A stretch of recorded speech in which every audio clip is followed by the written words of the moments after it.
હે ભાઈ મેં હેબ્રિયો કતું વ્યાજ વટાનું કરસ હા ભાઈ, ઈ તો મારો ધંધો હે. તો મને આપને ભાઈ 10 લાખ રૂપિયા 10 દિવસ પૂરતા. આલે આમાં 10 લાખ રૂપિયા હે પૂરેપૂરા. ઓકે ભાઈ કેટલું વ્યાજ દેવાનું 10 દિવસનું? તું તો મારો ભાઈબંધ હો, તારી પાસેથી થોડું વ્યાજ લેવાય. અરે ના ના ભાઈ એમ નો હાલે, ધંધામાં શરમ નો રાખાય. લઈ જા ને ભાઈ હવે. હું જાઉં તને તારા પૈસા 10 દિવસ પછી મળી જાહે. કાઈ વાંધો નહીં ભાઈ. હાલો બોલ ભાઈ. તે મને 10 દિવસ પહેલા પૈસા આપ્યા હતા ને એ તારા પૈસા ઘરે આવીને પાછા લઈ જા. હાલ ભાઈ, તારા ઘરે આવું, પૈસા લઈ જાવ. આલિયા ભાઈ તમારા પૈસા કેટલા હે? 20 લાખ રૂપિયા. ભલે ભાઈ હાલો હું જાઉં. એ આવજો.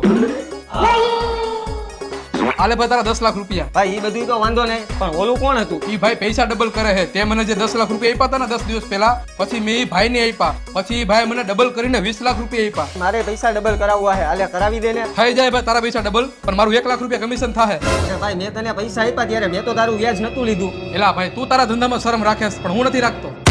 નથી કરવા મારે ડબલ. તો કાઈ નહીં ને, અને ધંધામાં શરમ કોઈ દી રાખતા નહીં તમે હો.